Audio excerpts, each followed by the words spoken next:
Bismillahirrahmanirrahim. Assalamualaikum warahmatullahi wabarakatuh. Teman-teman semuanya, sahabat saya, profesional muda, kita lanjut dengan pembahasan yang masuk di bab 5 dari buku ini, atau tepatnya artikel kelima dari buku HBR 10 Must Reads on Change Management. Bab kelima ini judulnya Tipping Point Leadership. Ya, sebenarnya saya sendiri baru mengetahui istilah tipping point ya dari Malcolm Gladwell ya. Ada bukunya Tipping Point yang juga insya Allah sebentar lagi akan dibedah juga atau masuk jadwal review buku dari BRID yang akan direview oleh Pak Budi Raharjo dari TB.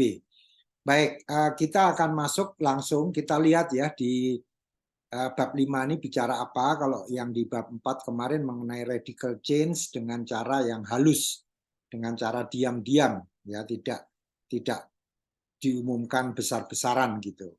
Nah, kita akan masuk ke bab yang selanjutnya, dan ini bagi saya juga merupakan hal yang perlu kita lihat karena memang pengalamannya cukup bagus ya, karena saya tidak pernah jadi polisi gitu ya.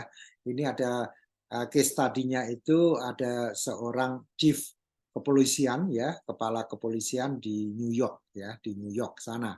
Saya sendiri juga belum pernah ke New York, jadi ya saya hanya sekedar baca dari materi ini aja.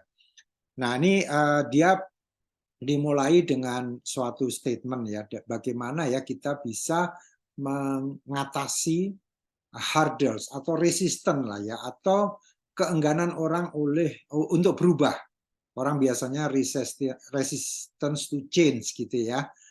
Nah, karena apa? Ada beberapa faktor. Kadang-kadang perubahan itu mandek karena apa? Karena sudah menjadi suatu addiction atau suatu kecanduan terhadap status quo. Kita udah nyaman, udah zona nyaman, ngapain lagi berubah? Kemudian tantangan keduanya adalah kita tidak memiliki sumber daya yang cukup. Kemudian juga adanya karyawan yang tidak motivated, tidak punya motivasi.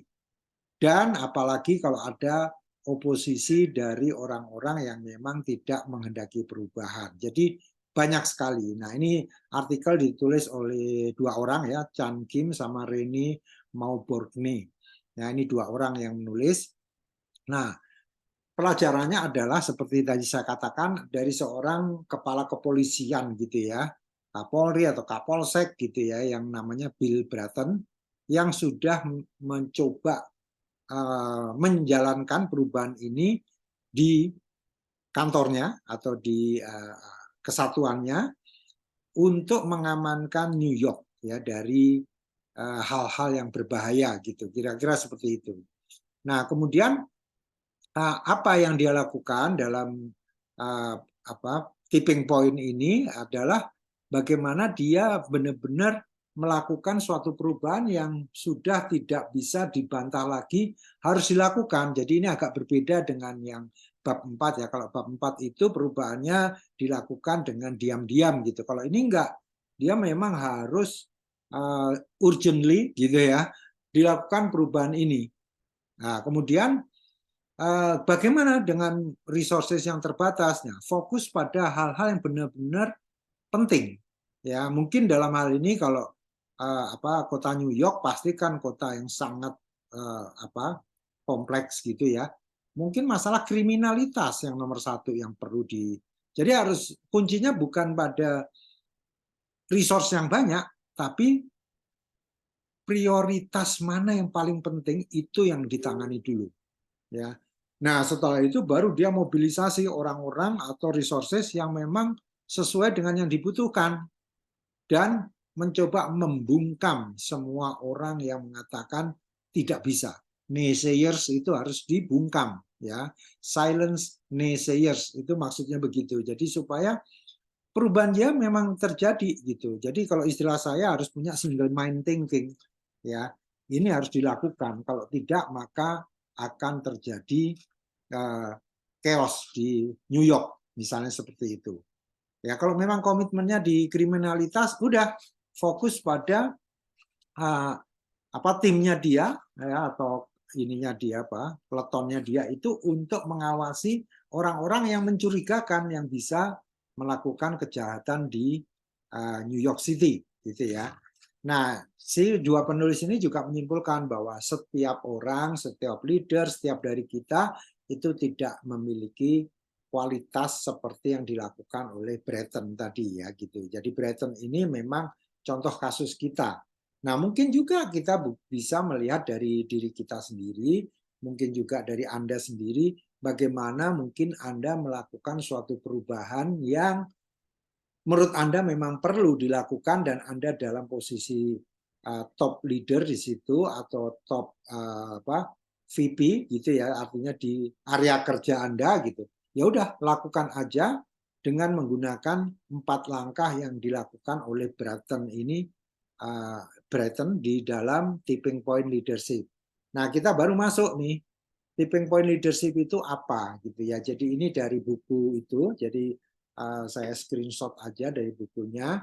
Jadi ada 4 hal yang menurut Brereton itu menjadi Bill Brereton ya, menjadi halangan. Jadi bagaimana kita mengatasi 4 halangan ya. Jadi halangannya ada yang di kotak-kotak itu ya.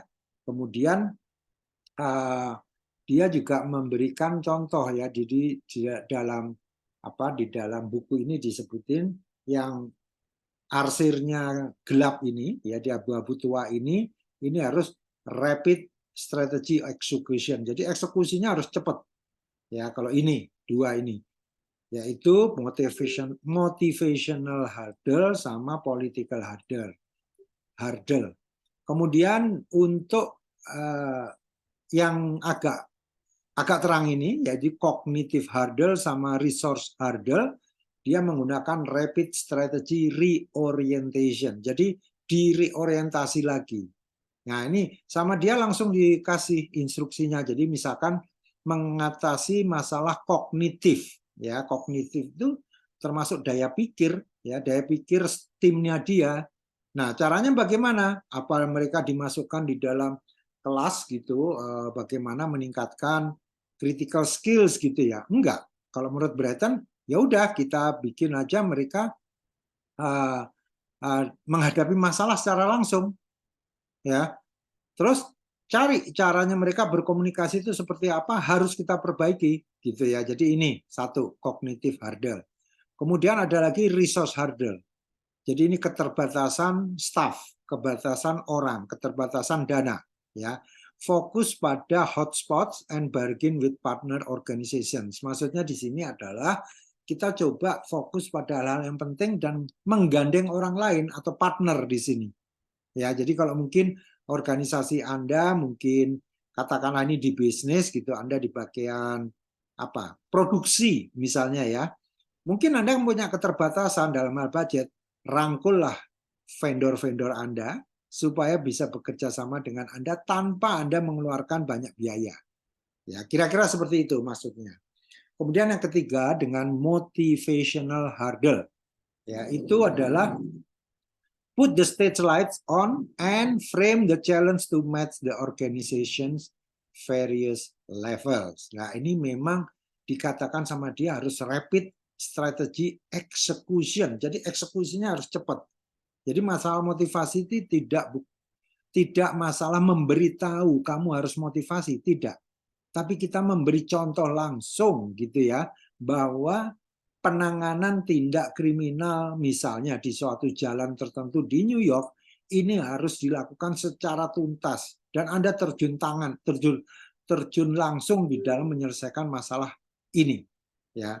Nah, sehingga apa? Motivasi orang untuk gercep ya, untuk gerak cepat, untuk gerak satset gitu ya, itu semakin tinggi ya, karena dengan motivasi yang cepat mereka akan mudah untuk melakukan perubahan. Nah, terakhir adalah political hurdle. Jadi political hurdle ini tidak hanya terjadi di pemerintahan, juga di dalam bisnis. Ya, jadi selalu di setiap bisnis itu jangan berpikir nggak ada politik, pasti ada politik. Apakah tidak ada agenda orang yang ini? Ya, biasanya selalu aja ada. Bukan karena mereka mau menyabot ya, tapi mereka merasa sudah nyaman ya dengan cara kerja yang sekarang. Ngapain mesti berubah ya? Nah, ini di sini tekniknya adalah kita harus membungkam mereka-mereka yang melawan kita. Membungkam itu bukan berarti kita menempeleng atau apa, enggak, tapi kita harus punya diplomasi yang kuat untuk bisa membungkam orang-orang yang oponen tadi. Ya. Kemudian juga kita isolasi atau kita letakkan di luar orang-orang yang memang secara eksternal dari organisasi kita bisa mempengaruhi kita, gitu ya. Mungkin stakeholders, external stakeholders dan seterusnya.